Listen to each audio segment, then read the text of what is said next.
आप सभी को नमस्कार दोस्तों, मैं तरुणधर दीवान, assistant professor government e Raghavendra Rao science college Bilaspur से। आज हम लोग जो टॉपिक डिस्कस करने वाले हैं basic concept of C programming. Basic concept of C programming, जो सी प्रोग्रामिंग सब्जेक्ट है वो एमएससी मैथ्स में एक सब्जेक्ट के रूप में पढ़ाया जाता है। बीसीए में, BSc IT, BSc computer science, MSc में भी, और इवन इंजीनियरिंग बीटेक, इन कोर्सेज में भी सी प्रोग्रामिंग लैंग्वेज को पढ़ाया जाता है। बेसिकली दोस्तों, आज सी प्रोग्रामिंग लैंग्वेज पढ़ने से पहले हम लोग जो पहले प्रीवियस क्लास में जो हमारे पढ़ने का तरीका है वैसे ही पढ़ेंगे। सबसे पहले हम लोग देखेंगे what is a C programming language, why learn C programming language, where is use in C programming language, what is the working of C programming language and application year of C programming language. Then उसके फिर next concept की ओर discuss करेंगे। चलिए दोस्तों, हम लोग शुरू करते हैं। Basically C programming language is a general purpose programming language that is extremely popular and used. Basically दोस्तों, सी प्रोग्रामिंग लैंग्वेज है वो मशीन इंडिपेंडेंट है, स्ट्रक्चर प्रोग्रामिंग लैंग्वेज है, then procedure oriented programming language भी इसको हम लोग बोलते हैं। Why? Because very close to machine, machine के में बहुत क्लोज होने के कारण इसको हम लोग ऐसा कहते हैं। मशीन ओरिएंटेड या procedure oriented programming language, structure oriented programming language इसके सेकेंडरी नेम है। नेक्स्ट क्वेश्चन है दोस्तों, वाई लर्न सी प्रोग्रामिंग। तो बेसिकली दोस्तों, C programming language will play an important role while studying an other programming language. It shares the same concepts such as a data type operator, control statement, and many other application या many other programming concept used in the other programming language. दूसरे programming language में भी दोस्तों C programming जब आपने पढ़ा है तो आप लोगों को बहुत हेल्प मिलेगी, क्योंकि सी प्रोग्रामिंग लैंग्वेज के ही कॉन्सेप्ट जो higher version of programming language है, other version of programming language है, उसमें यूज़ किया जाता है। तो आप लोग को सी प्रोग्रामिंग लैंग्वेज का कॉन्सेप्ट क्लियर होना चाहिए, तभी आप दूसरे प्रोग्रामिंग लैंग्वेज के कॉन्सेप्ट को बहुत ही ईजी तरीके से समझ सकते हैं। नेक्स्ट है दोस्तों, एक फास्टर एग्जीक्यूशन है। इसमें मशीन क्लोज होने के कारण बहुत जल्दी फास्ट एग्जीक्यूशन होता है, इसलिए ये पॉपुलर है। एक्यूरेट रिजल्ट भी है, इसके कहीं डिस्टर्बेंस नहीं है। Where is use in C programming language, C programming language कहाँ यूज़ होता है? तो सबसे इम्पोर्टेंट है दोस्तों, जब आप दूसरे अदर प्रोग्रामिंग लैंग्वेज को देखेंगे दोस्तों, जब सिस्टम को एम्बेडेड करने का टाइम आता है तो सी प्रोग्रामिंग लैंग्वेज ही उसमें परफेक्ट बैठता है और उसमें बहुत अच्छे से हम एम्बेड कर पाते हैं दूसरे सिस्टम को। तो C language is widely use in embedded system, पहला। सेकेंड देखते हैं, it is use for developing a system application. Third है दोस्तों, it is widely use for developing a desktop application. दूसरे प्रोग्रामिंग लैंग्वेज में भी हम लोग इसको इंक्लूड करके एम्बेडेड करके रन कर सकते हैं। It is use for developing A browser, आप लोग वेब ब्राउज़र यूज़ करते हैं, उसमें सी प्रोग्रामिंग लैंग्वेज का हेल्प लिया गया है। जैसे गूगल क्रोम है, उसमें भी सी प्रोग्रामिंग लैंग्वेज से ही उसको अपडेट किया गया है। थर्ड इंपॉर्टेंट जो है दोस्तों, कि अभी सबसे ज़्यादा जो प्रॉब्लम है कि it is use in develop a database. Database को सिक्योर करना, डेटाबेस को रखने के लिए, उसमें भी माई एसक्यूएल के साथ हम लोग is the most popular database software use in build in C programming language के साथ यूज़ करते हैं। डेवलपिंग ऑपरेटिंग सिस्टम को डेवलप करने हो, चाहे माइक्रोसॉफ्ट हो, चाहे एप्पल का ऑपरेटिंग सिस्टम्स हो, या अदर एमबीएम के हो, उसी प्रोग्रामिंग लैंग्वेज के थ्रू ही इसको डेवलप किया गया है। आप दो लोग दोस्तों डेली लाइफ में मोबाइल फ़ोन यूज़ करते हैं, मोबाइल फ़ोन में भी सी प्रोग्रामिंग लैंग्वेज का यूज़ हुआ है। It is use for compiler production, compiler very easily work in the C programming language. And last है दोस्तों, जो IoT बेस्ड एप्लीकेशन आ रहे हैं मार्केट में, डिवाइसेस आ रहे हैं, उसमें भी सी प्रोग्रामिंग लैंग्वेज का यूज़ हुआ है। इसलिए C programming language in area में यूज़ होता है दोस्तों। नेक्स्ट क्वेश्चन है, how C language is work. तो हम लोग जानते हैं दोस्तों, जब भी हम प्रोग्राम लिखते हैं या एडिट करते हैं या जो भी एडिटिंग करते हैं, उसमें हम सबसे पहले प्रोग्राम लिखते हैं, उसको बोलते हैं उसको सोर्स कोड। जिस कोड को हम समझ पाएँ उसको बोलते हैं सोर्स कोड। मशीन जिस कोड को समझ पाए उसको बोलते हैं मशीन कोड। बीच में जो सोर्स कोड को ट्रांसलेट करने का काम करता है वो कंपाइलर करता है, कंपाइलर इंटरप्रेटर। उसके थ्रू हम लोग सोर्स कोड को कन्वर्ट कर पाते हैं मशीन कोड में। तो written in source code, compiler source code को लेता है, फिर कन्वर्ट करता है लिंकिंग इन ऑब्जेक्ट कोड में, फिर वो कन्वर्ट होता है मशीन कोड में, और मशीन कोड उसमें वर्क करने के बाद हमको रिजल्ट दे पाता है। ये इसका वर्क है दोस्तों। कुछ इंपॉर्टेंट पॉइंट इसके डिस्कस करते हैं दोस्तों, फिर हम आगे बढ़ेंगे। सी लैंग्वेज में बेसिकली डेवलप किया था दोस्तों, इसको डेनिस रिची ने किया था। 1972 में डेवलप हुआ है। It is a robust portable language, robust language है, हाईली पोर्टेबल है। Sometimes call the low level programming language, low level programming language बोलते हैं दोस्तों। Why? Because close to a machine के क्लोज होने के कारण इसको हम लोग लो लेवल प्रोग्रामिंग लैंग्वेज भी बोलते हैं। It is widely use in the software development field, software development field में यूज़ होता है दोस्तों। Basically sometimes called the structure oriented programming language, procedure oriented programming language, machine oriented programming language भी C language को बोला जाता है। तो दोस्तों even compiler compile the source file to generate object file में भी वर्क करता है। अभी हम लोग इसको आगे भी इजीली इसको देखेंगे। एग्जीक्यूटेबल वेरी फास्टली एग्जीक्यूटेबल होता है, इसे सी प्रोग्रामिंग लैंग्वेज का भी प्रोग्रामर ज़्यादा से ज़्यादा यूज़ करना चाहते हैं और उसके कॉन्सेप्ट को इसलिए भी पढ़ना चाहते हैं दोस्तों। इसका अगर कॉन्सेप्ट हम लोगों को क्लियर हो गया तो हम लोग दूसरे प्रोग्रामिंग लैंग्वेज को भी बहुत आसानी से समझ सकते हैं। आइए दोस्तों, आज हम लोग जो डिस्कस करने वाले हैं उस टॉपिक को देख लें, फिर हम लोग आगे बढ़ें। जो दोस्तों आज हम लोग जो टॉपिक को डिस्कस करेंगे, बेसिकली इंट्रोडक्शन हम लोग देखे ही लिए हैं। Input and output C stream देखेंगे, output of stream in C देखेंगे, फॉर्मेटेड देखेंगे, input output print app, scan app का क्या यूज़ है और कौन कौन से स्टूडियोज़ के क्या क्या यूज़ हैं। File input output in C देखेंगे, फाइल इन सी देखेंगे, ओपनिंग एंड क्लोजिंग देखेंगे, रीडिंग एंड राइटिंग फाइल देखेंगे। और दोस्तों सबसे इंपॉर्टेंट है, इसको प्रोग्राम के साथ एग्जांपल के साथ टेस्ट करके भी देखेंगे। इवन आपने क्लोजिंग किया या ओपनिंग किया फाइल या उसमें वर्क किया, लेकिन उसका आपने टेस्टिंग नहीं किया कि है कि नहीं, ओपन करने से रीड हो रहा है कि नहीं, तो कंफर्म नहीं हो पाता। तो इसको आज टेस्ट कर भी एग्जांपल के थ्रू देखेंगे ताकि हमको कॉन्फिडेंस बढ़े कि नहीं, हम लोगों ने जो फाइल ओपन किया है वो टेस्ट हो रहा है, क्लोज कर रहा है, राइटिंग कर रहे हैं तो वर्क हो रहा है। इसको भी हम लोग समझेंगे, तभी एक प्रैक्टिकल फील हम लोगों को आ पाएगा इस क्लास में। आइए दोस्तों नेक्स्ट बढ़ते हैं। जैसे कि हम लोगों ने दोस्तों देखा है यहाँ पे इंट्रोडक्शन में studio.h यहाँ है। studio.h मतलब है दोस्तों, std मतलब स्टैंडर्ड, i मतलब इनपुट, o मतलब आउटपुट, .h मतलब header file. Basically this is a console file, perform in the console file. तो इसको हम लोग को ध्यान रखना है। बेसिक इनपुट आउटपुट के लिए हम लोग लिखें standard input output dot header. इसको देखते हैं।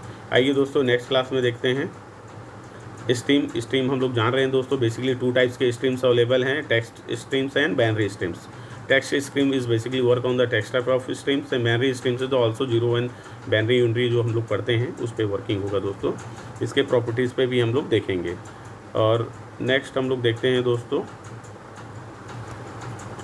यहाँ पे देखते हैं दोस्तों input output in C. Basically दोस्तों C has a no built in statement in input and output.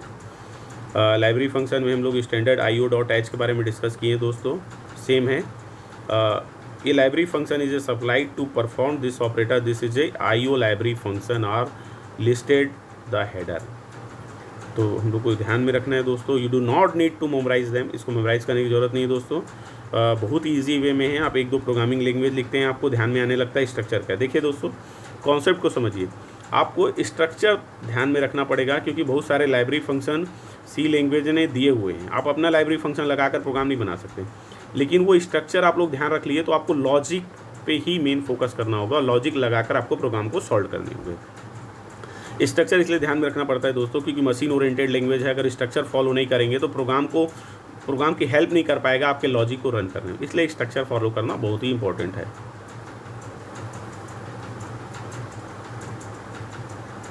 दोस्तों स्ट्रीम आ गया, स्ट्रीम देखते हैं। स्ट्रीम को पढ़ाने से पहले सबसे पहले मैं आप लोगों को कॉन्सेप्ट क्लियर करूँ दोस्तों, इंटीजर, कैरेक्टर, स्ट्रिंग, फिर देन स्ट्रिंग।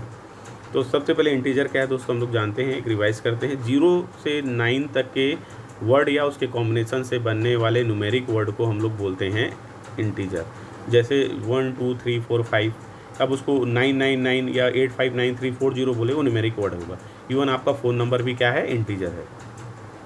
कैरेक्टर क्या है दोस्तों, कैरेक्टर A से Z तक के जो भी सिंगल वर्ड को लेंगे उसको कैरेक्टर बोलेंगे। A B C D जो भी लेंगे उसको कैरेक्टर बोलेंगे। अब उसी कैरेक्टर को एक सेंटेंस फॉर्म कर दे, जैसे मेरा नाम तरुण है, TARUN तरुण, तो तरुण को एक सेंटेंस मान ले तो वो क्या हो जाएगा दोस्तों, स्ट्रिंग होगा। String it means bundle of character. String मतलब bunches of character, stream that means bundle of character. जैसे बहुत सारे आप लोग थ्योरी पढ़ रहे हैं, जैसे यहाँ लिखा हुआ output input output perform by with stream, ये लाइन उसको हम स्ट्रीम बोल सकते हैं दोस्तों। इसको बहुत अच्छे से समझने की कोशिश करते हैं दोस्तों, आप कभी नहीं बोलेंगे, मैं कोशिश करता हूँ वैसे बताने की। सबसे पहले इमेज कीजिए दोस्तों, आपके हाथ में ग्लास है, आपके और नल चालू कर रहे हैं, नल चालू कीजिए, नल को थोड़ा सा चालू कीजिए, थोड़ा चालू करेंगे देखेंगे एक एक बूंद टपक रहा है आपके ग्लास में, एक एक बूंद टपक रहा है। इट मीन्स क्या है, वो जो बूंद टपक रहा है वो कैरेक्टर है, गुरु A B C D इस टाइप के टपक रहे हैं। थोड़ा सा नल को और चालू कर दीजिए दोस्तों, थोड़ा सा नल चालू करेंगे तो क्या टपकेगा आपके ग्लास में, बंडल ऑफ कैरेक्टर। सॉरी आपके ग्लास में क्या टपक रहा है, एक बंचेस ऑफ करेक्टर टपक रहे, एक सेंटेंस टपकते जा रहे हैं। फिर नल को पूरा खोल दीजिए, पूरा खोल देंगे तो क्या होगा दोस्तों, बंडल ऑफ करेक्टर टपकने लगेंगे, इट मीन्स वाटर आने लगेगा। तो वैसे ही ये दोस्तों कि हम लोग नल से भी समझ सकते हैं, उसकी एक एक बूंद को करेक्टर समझिए, जो थोड़े और बूंद एक साथ जुड़ के आते हैं उसको हम लोग स्ट्रिंग समझिए, और पूरा का पूरा जो वाटर आता है उसको स्ट्रिंग समझते हैं। इस तरीके से इसको डिफ्रेंशिएट किए सकते हैं दोस्तों। String is a sequence of character, इसको याद रखना है, चाहे स्ट्रिंग हो सीक्वेंस होना चाहिए, उसका मीनिंग होना चाहिए। अननेसेसरी किसी की भी मिक्सिंग करके ले लेंगे तो कंपाइलर के थ्रू मशीन उसको समझ नहीं पाएगा, इसलिए सीक्वेंस ऑफ कैरेक्टर या लाइंस बहुत ही जरूरी है दोस्तों। इस लाइन कंसिस्ट से 0 और मोर कैरेक्टर भी ले सकता है दोस्तों। न्यू लाइन के लिए भी कैरेक्टर है वहाँ पे। Basically ANSYS C standard library में हम लोग देखते हैं 256 कैरेक्टर है वहाँ पे, सपोर्ट करता है उसको, even including in new character lines को। आइए दोस्तों नेक्स्ट कॉन्सेप्ट पे इसका डिस्कस करते हैं।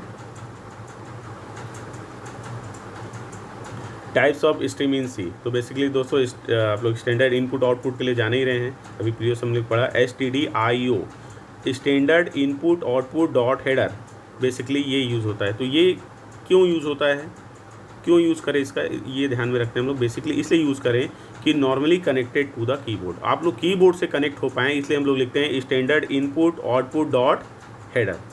आप लोग कीबोर्ड से कनेक्ट हो पाते हैं जब ऐसा लिखते हैं। Standard output stream is called the standard out, STD out लिखा हुआ है दोस्तों। इसका मतलब क्या है दोस्तों, normally connected to the display screen. जब जैसे ही आप लोग लिखते हैं STD आउट तो आप लोग डिस्प्ले स्क्रीन से कनेक्ट होते हैं। और मान लो कोई एरर आ गया स्ट्रीम में तो आप लोग क्या लिखते हैं, STDERR, एरर का शॉर्ट फॉर्म ERR लिखते हैं दोस्तों। अब तब आपका normally connected to the screen. तीनों में डिफरेंस देखेंगे दोस्तों। सबसे पहले हम लोग स्टैंडर्ड इन लिखते हैं तो हम लोग कनेक्टेड होते हैं किससे, कीबोर्ड से। कीबोर्ड से कनेक्ट हो गए क्योंकि कीबोर्ड से इनपुट आउटपुट लेना है, आउटपुट देखना है तो आपको कहाँ देखना होगा, स्क्रीन में देखना होगा, तो आप लोग स्क्रीन से कनेक्टेड होते हैं। और एरर आ गया तो एरर कहाँ देखेंगे, स्क्रीन पे ही देखेंगे, इसलिए वो भी स्क्रीन पे ही डिस्प्ले होता है दोस्तों। तो इसको याद रखना है दोस्तों। ये अगर आप लोगों ने इस चीज़ों को फील कर लिया तो जब भी प्रोग्राम लिखेंगे देखिएगा आप लोगों को फील होगा, स्टैंडर्ड इनपुट आउटपुट तो हम लोग कीबोर्ड से कनेक्ट हो रहे हैं, स्टैंडर्ड आउट मतलब यार स्क्रीन से कनेक्ट हो रहे हैं हम लोग, स्टैंडर्ड एरर मतलब हम लोग क्या हो रहे हैं, ये भी स्क्रीन में दिखाने जाने वाला है, इसलिए स्क्रीन से कनेक्ट हो रहे हैं। तो ये बेसिक डिफरेंस भी है और इसको समझना भी है। तो 3 टाइप्स हम लोगों ने बेसिकली इसके देखे, standard in, standard out and standard error. आइए नेक्स्ट पढ़ते हैं दोस्तों हम लोग इसको। फॉर्मेट देखते हैं दोस्तों जो हम लोगों ने पढ़ा। डी किसके लिए यूज़ होता है दोस्तों, मॉडुलो डी यूज़ करते हैं, जिसको हम लोग %D भी समटाइम्स बोलते हैं, लेकिन वो गलत है, मॉडुलो डी बोलना चाहिए प्रोग्रामिंग लैंग्वेज में। वो display for the integer, I use for the long, E for exponential, F for the floating point या रियल वैल्यू भी sometimes you are call, G is also number of either E और F formats, C for the character, S जो होता है string के लिए होता है, जो हम लोगों ने भी डिस्कस किया। आइए दोस्तों नेक्स्ट पढ़ते हैं हम लोग। अब फॉर्मेट क्या होना चाहिए दोस्तों, formatted output to the print. अब प्रिंट ऐप स्कैनइफ के यूज़ क्यों करते हैं लाइब्रेरी फंक्शन में, इसको देखते हैं दोस्तों, इसको ध्यान में रखिए आप लोग।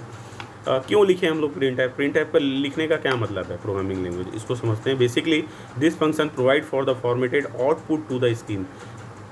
स्क्रीन में आउटपुट देखने के लिए हम लोग यूज़ करते हैं दोस्तों प्रिंट ऐप का।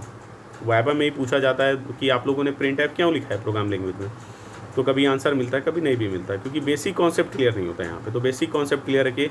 प्रिंट ऐप दोस्तों प्रोग्रामिंग लैंग्वेज में जो भी वर्ड लिखा जा रहा है उसका मीनिंग है, उसका पर्पस है। मैं आपको दोनों ही चीज़ बताऊंगा, उसका मीनिंग कहाँ है, उसका पर्पस क्या है और कैसे वर्क करता है। जैसे प्रिंट ऐप है, प्रिंट ऐप दोस्तों आउटपुट टू द स्क्रीन के लिए यूज़ होता है। जैसे फॉर्मेट यहाँ पे वेरिएबल 1 वेरिएबल 2 लिखा हुआ है ना, डेटा टाइप जब भी डिक्लेयर होगा वेरिएबल में देन आउटपुट शो होगा, तो हम लोग प्रिंट ऐप को एग्जांपल से देखते हैं दोस्तों। फ्लोट ए लिया हुआ है और इंटीजर भी लिया है। अब बताइए दोस्तों फ्लोट के लिए हम लोग क्या लेते हैं, मॉडुलो एफ, देखिए मॉडुलो एफ लिखा हुआ है, इंटीजर के लिए मॉडुलो डी, और यहाँ पे एंड साइन लगा हुआ है दोस्तों, एंड ए एंड बी लिखा हुआ है, देखें आप लोग स्कैन ऐप के सामने। तो एंड का मतलब होता है एड्रेस दोस्तों, वो वेरिएबल के एड्रेस को शो करता है, इसलिए एंड ए लिखा जाता है। फिर प्रिंट ऐप करा रहे हैं, enter the modulo F and modulo D, और स्लैश एन मतलब for the next line A and B. तो वो फिर दोस्तों आप लोग को क्या शो कर रहा है, आउटपुट टू द स्क्रीन में शो कर रहा है। तो प्रिंट ऐप का काम क्या है कि output to the screen, output को स्क्रीन में शो करना। प्रिंट ऐप के थ्रू आप लोग एक सेंटेंस के थ्रू हम लोग आउटपुट को शो कर सकते हैं। आइए दोस्तों स्कैन ऐप को देखते हैं। Scan app this function provide the format input from the keyboard the syntax is scanf. अब हम लोग इनपुट ले रहे हैं, उसके लिए स्कैनफ के थ्रू हम लोग इनपुट लेते हैं। जो वेरिएबल में हम लोग इनपुट शो किया है तो उसको स्कैनफ के थ्रू लेते हैं। प्रिंट ऐप आउटपुट के लिए शो होता है और स्कैनफ इनपुट के लिए। ये ध्यान आप लोग को रखना है। Input from the keyboard the format and operator मैंने बताया था, एंड लगा है मतलब कि एंड क्यों यूज़ हो रहा है दोस्तों, वेरिएबल के एड्रेस को बताने के लिए। Where to store the value that is input. Input की जो वैल्यू है कहाँ स्टोर है, कहाँ से पता चलेगा, एड्रेस साइन लगाएंगे तब पता चलेगा। आपने सपोज A=5 B=6 लिख दिया और आपने प्रिंट ऐप करा दिया A+B करके, तो 5 + 6 11 हो गया। पर उसका एड्रेस कहाँ मिलेगा कि वो कहाँ पे स्टोर है और कहाँ पे है, उसको कहाँ से वो कॉल करके बुला पाएगा या दिखा पाएगा इस स्क्रीन पे हम लोगों को। इसलिए एंड साइन का यूज़ होता है दोस्तों। जैसे एग्जांपल देखें, फ्लोट ए इंटीजर बी लिए हुआ है दोस्तों। फ्लोट ए के पास देखिए हम लोग लगाए हैं, उसको आप लोग सेमी कॉलन बोल देते हैं। सेमी कॉलन नहीं है दोस्तों, वो है स्टेटमेंट टर्मिनेटर। स्टेटमेंट टर्मिनेटर होता है मतलब उसके आगे कोई स्टेटमेंट नहीं लिख सकते, जो भी स्टेटमेंट लिखेंगे वो टर्मिनेट हो जाएगा और दूसरी लाइन से शुरू होगा। Scan module F modulo D and A and B. And मतलब एड्रेस शो कर रहा है वहाँ पे कहाँ पे स्टोर है, और फ्लोट है इसलिए एफ और इंटीजर है इसलिए डी। तो scan f input from the keyboard और print f it means output from the screen. इसके लिए ध्यान होगा दोस्तों, दोनों का कॉन्सेप्ट क्लियर होगा आप लोगों को। स्कैन एफ और प्रिंट एफ का क्या यूज़ है, इनपुट आउटपुट इन सी में। दोस्तों आइए देखते हैं। वैसे ही दोस्तों दो और कॉन्सेप्ट है, गेट कैरेक्टर और पुट कैरेक्टर। गेट कैरेक्टर मतलब नाम से ही है, गेट कैरेक्टर ले रहे हैं दोस्तों। देखो गेट कैरेक्टर का आगे एक ब्रैकेट लगा हुआ है, वो ब्रैकेट है दोस्तों, उसको हम लोग बोलते हैं फंक्शन। ये भी क्वेश्चन वाइवा में आता है दोस्तों, आप कैसे पहचानेंगे कि ये फंक्शन है। तो पहचानने के लिए ये ब्रैकेट लगा है तभी ये फंक्शन होगा दोस्तों, नहीं तो फंक्शन नहीं होगा। तो आप लोगों को ध्यान रखना पड़ेगा। फिर फंक्शन के आगे देखो लगा हुआ है सेमी कॉलन बोलते हैं, वो स्टेटमेंट टर्मिनेटर है। फिर से रिमेंबर करा रहा हूँ मैं आपको। बेसिकली गेट कैरेक्टर मतलब क्या करना है, one character from the keyboard. एक कैरेक्टर को आप लोग कीबोर्ड से ले रहे हैं, getting from the character one character from the keyboard that is called the get character. Get character मतलब एक कैरेक्टर को लेना, ठीक है, याद रहेगा दोस्तों आप लोगों को। कैरेक्टर यहाँ पे CH लिया है, गेट कैरेक्टर लगाया, ये सिंटैक्स उसका get character function and statement terminator that is called the one character from the keyboard. एक कैरेक्टर को लेना, इसका ही अब कैरेक्टर हम लोगों ने ले लिया है कीबोर्ड से। अब शो कैसा होगा दोस्तों, शो करने के लिए हम लोग करेंगे पुट कैरेक्टर का यूज।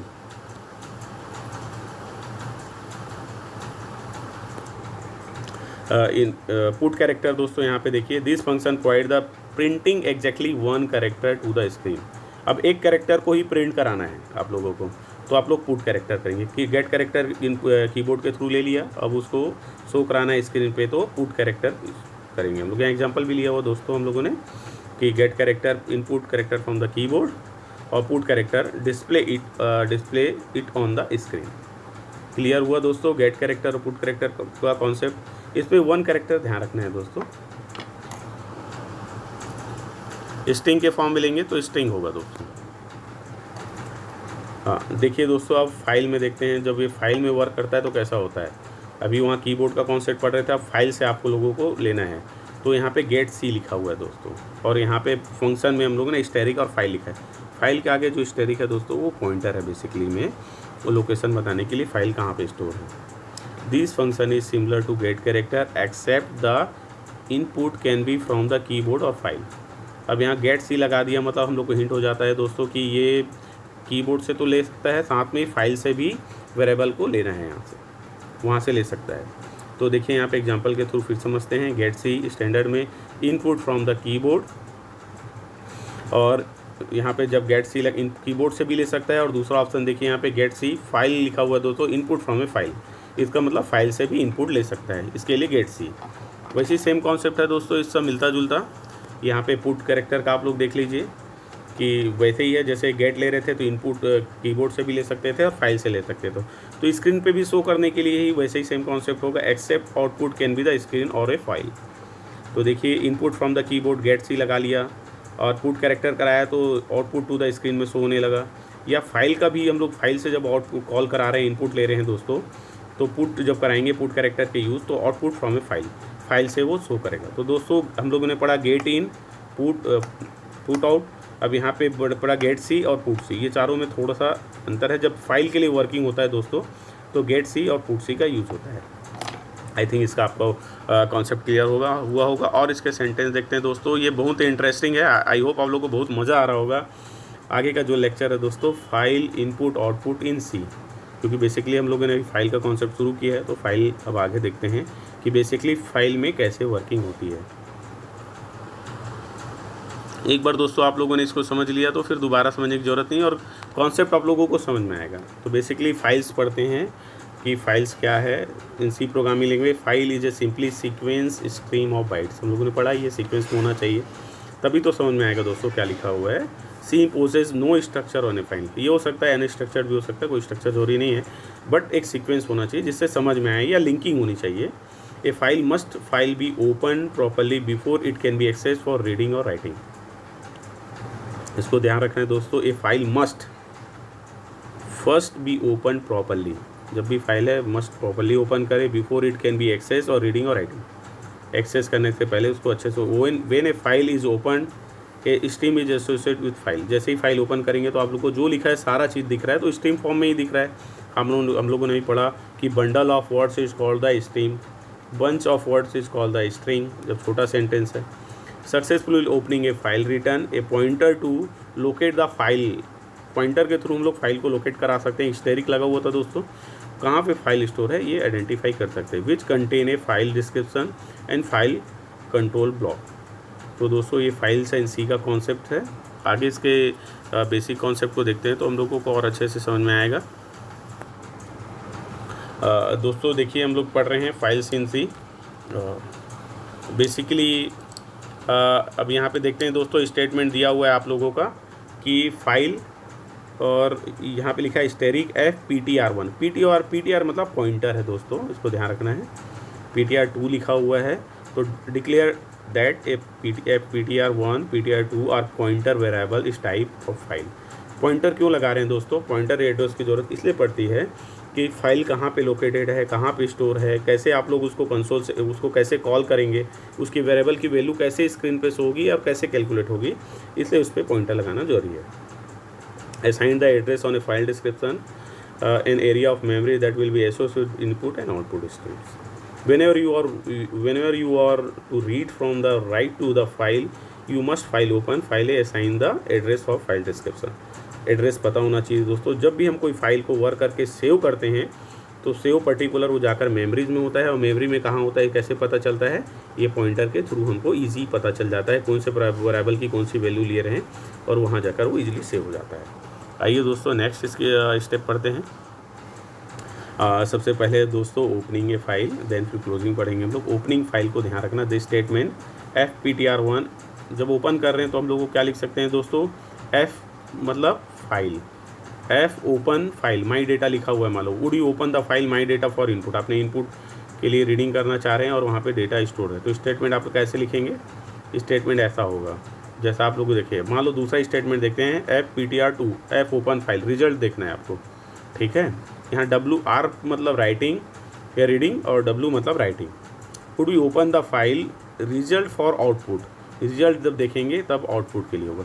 जैसे ही ओपन करते हैं दोस्तों फाइल को, ओपन हुआ फोर फाइल तो वो रीडिंग के लिए ही ओपन होता है, और जब उसमें हम चेंजेस या मैनिपुलेशन या कुछ राइटिंग कर देते हैं तो for the use W for the writing.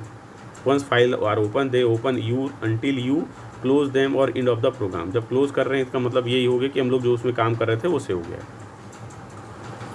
File को जब भी अपन ओपन करेंगे तो रीडिंग का कॉन्सेप्ट आता है दोस्तों, मैनिपुलेट करके जब सेव कर देते हैं या एग्जीक्यूट करा लेते हैं तो राइटिंग का कॉन्सेप्ट है उसमें।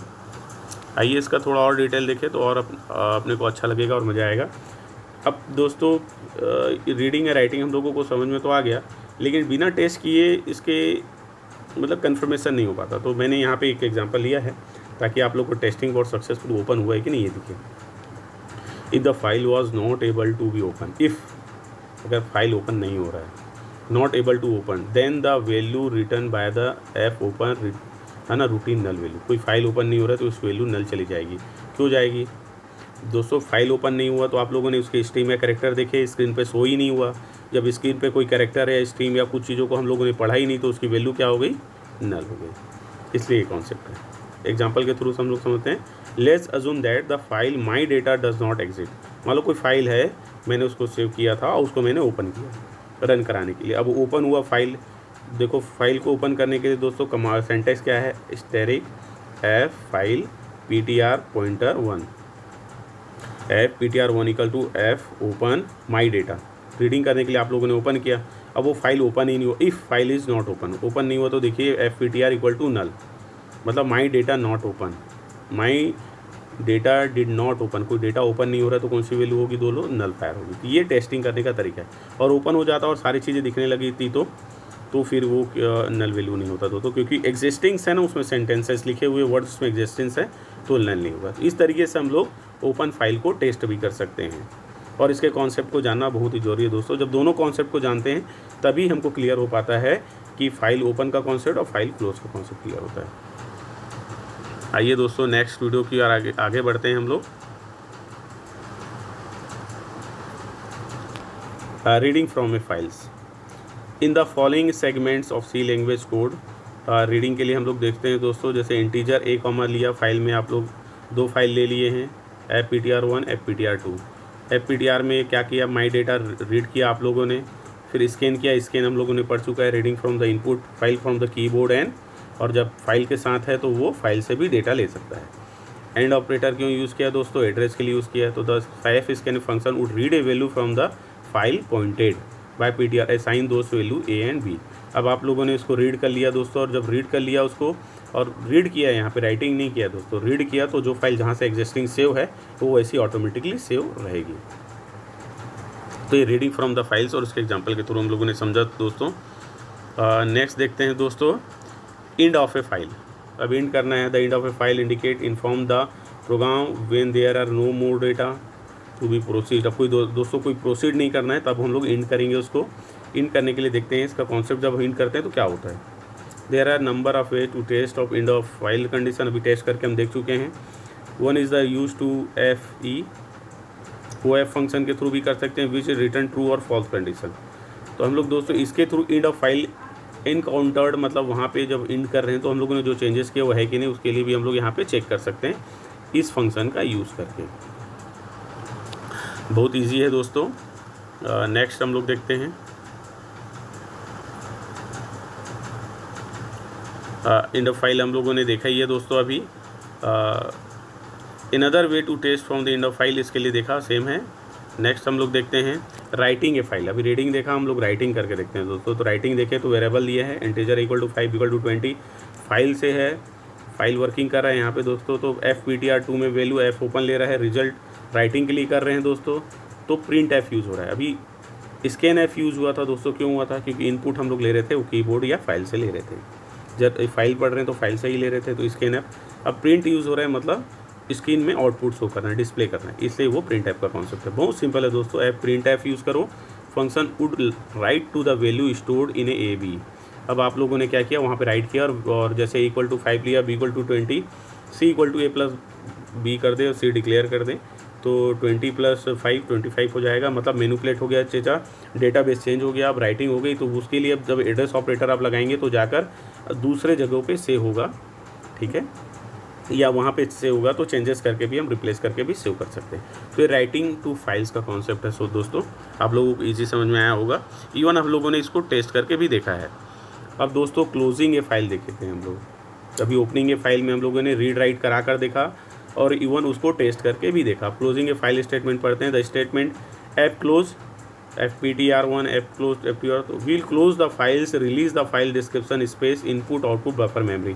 जब भी हम लोग दोस्तों क्लोजिंग कराएंगे तो बफर मेमोरी में जाकर फिर से वो शो होता है, तो एक बार क्रॉस वेरीफाई और चेक भी करता है कि वही है कि नहीं, और अल्टीमेट वही डेटा ऑलरेडी एग्जिस्ट वहाँ पे सेव है, उसमें मैनिपुलेट और चेंजेस करते हैं तो आप देखेंगे वहीं पे अल्टीमेट वहाँ पे शो होता है, बस सेव का ऑप्शन आपको रखना होता है।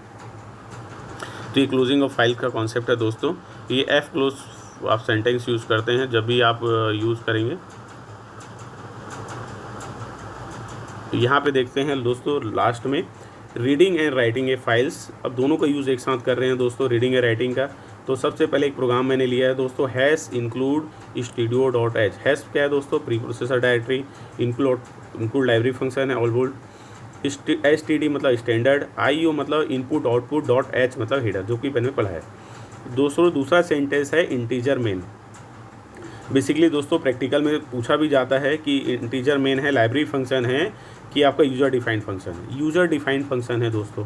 लगभग 90% वाइवा में जब भी क्वेश्चन पूछें इसका जवाब मुझे गलत ही मिला है। Integer main user defined function है, आप लोग याद रखेंगे। अब यहाँ पे क्वेश्चन आता है why integer main is user defined function, because क्योंकि जब भी हम लोग लॉजिकल ऑपरेटर या लॉजिक लगाएंगे तो इंटीजर मेन के थ्रू कॉल होगा, और क्योंकि लॉजिक हमारा है इसलिए यूज़र डिफाइंड फंक्शन है। बाकी प्रिंट ऐप, स्कैन ऐप और अदर जो आप लोग पढ़ते हैं फंक्शन, वो सब लाइब्रेरी फंक्शन है दोस्तों। फाइल यहाँ पे देखिए, आउट फाइल इन फाइल लिया आप लोगों ने, integer b equal to 5 F लिया, फ्लोट के आप लोगों ने डिक्लेरेशन किया यहाँ पे 13.72, इट मीन्स फ्लोट है।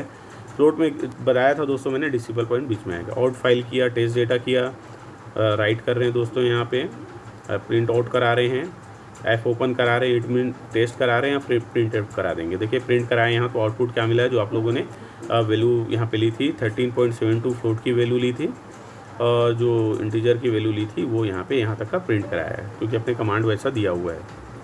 तो दोस्तों बेसिकली हम लोगों ने रीडिंग एंड राइटिंग फाइल्स पढ़े, बेसिक कॉन्सेप्ट हम लोगों ने पढ़ा है सी प्रोग्रामिंग लैंग्वेज का, ये बहुत इंपॉर्टेंट है दोस्तों। Thank you very much. I hope आप लोगों को basic concept in C programming समझ में आया होगा दोस्तों। इसका डिटेल डिस्क्रिप्शन नेक्स्ट क्लास में हम लोग पढ़ने वाले हैं और इसके यूजर्स भी पढ़ने वाले हैं। और बहुत बहुत धन्यवाद, थैंक यू वेरी मच। आप लोगों के सजेशन आते रहते हैं, thank you very much. Next class में हम लोग इसको फिर डिस्कस करेंगे। थैंक यू वेरी मच दोस्तों।